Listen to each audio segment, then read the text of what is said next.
Hey guys, for today's video, magluluto tayo ng simpleng ulam lang. Binila ko ng kunting chicken lang. Hihiwain ko siya. Kasama niya yung sotanghon. Yan lang guys, sotanghon na binabad ko. Ito lang yung lutuin sa kunting chicken na pangsahog sa petsa na binili ko. Ito lang guys. Tipid tips para sa nagbabudget. Budget. Ito lang gawin natin guys. Bali itong chicken, konti lang mga 2 piraso lang itong kinuha ko pang sahog lang sa sotanghon. Parang may chicken to guys. Konti lang itong binili kong chicken. Iwan lang natin to. Ayan guys. Don't you know, na, na, na, na. Tsaka hiwain na natin guys. Prepare ko na guys. Ayan. So after this, hugasan na natin. Tapos lulutuin natin. Ganun lang kadali guys. Ang bilis lang i-prepare to kasi konti lang na isang gulay lang naman eh. So hugasan natin after this. Pati yung sibuyas. Karami. Diba? Okay naman na eh.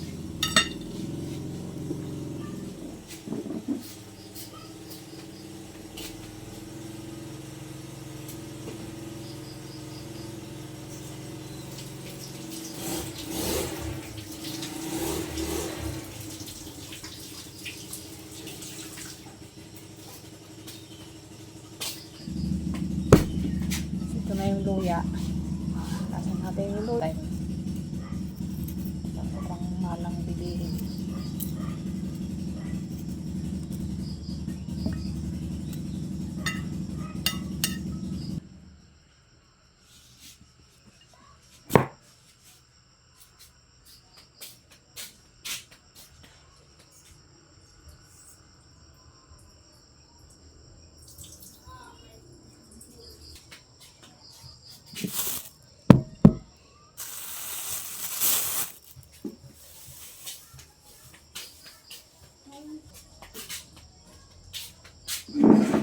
Tambot na yung sayo ng panahon.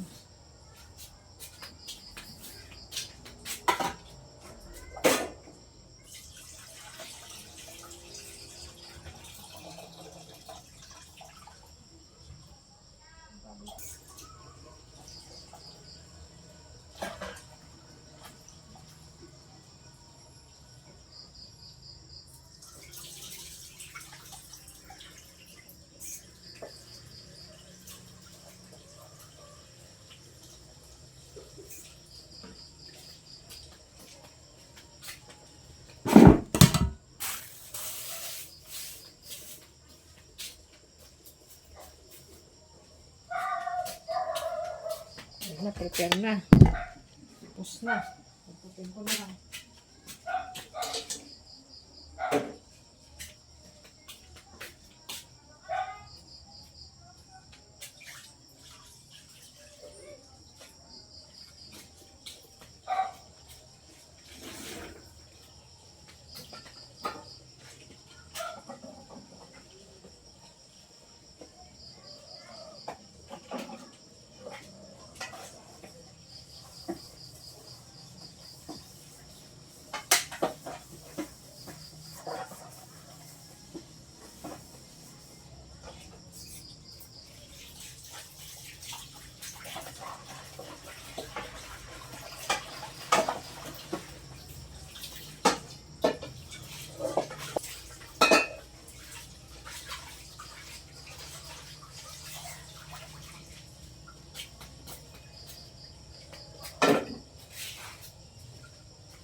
Yung lulutuin ko, ito yung sibuyas, bawang, luya, sotanghon, pechay, at kurting karni ng manok. Yan lang yung lulutuin natin guys. Gigisa lang natin yan. So, yan. So, simple lang lulutuin natin guys. Pasok sa budget.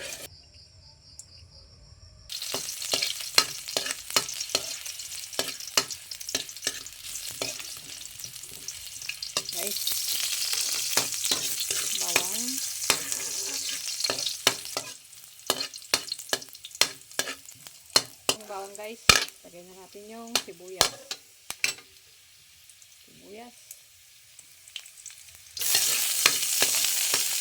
Tamang-tama, mamaya medyo brown na yung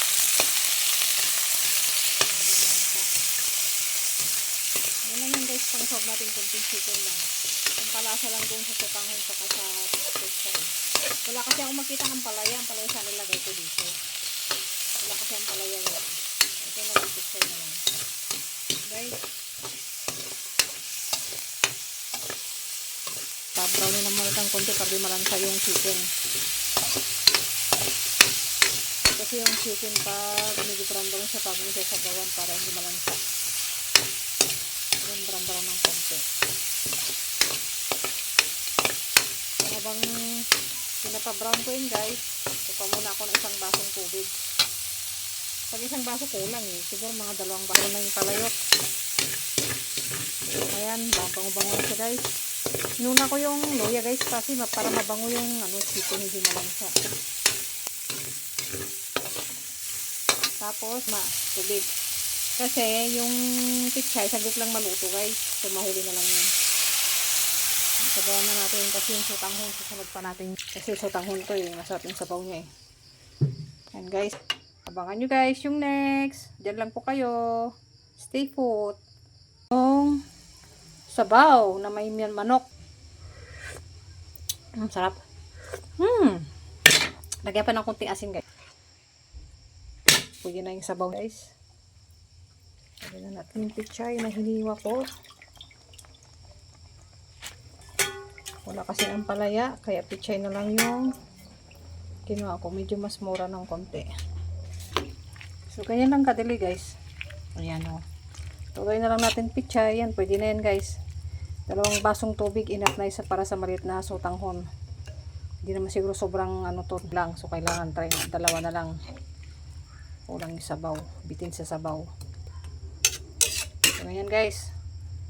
Kunting chicken lang nilagay ko guys. Hindi na sardinas. Sardinas sana pero yan na lang para mas masarap.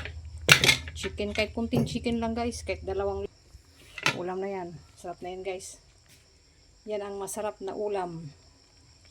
Simpleng lutuin guys. Sabaw guys. Bahala na kayo. Dagdagan nyo na lang. Para may sabaw. Sarap. Ayan guys. Wala kayong milk cubes. Kahit asin lang. Bitchin. Kunting ang asukal. Okay na. Wow, sarap. Ang sarap ng sabaw. Done cooking guys. Tapos na ang luto. Thank you for watching. Bye-bye.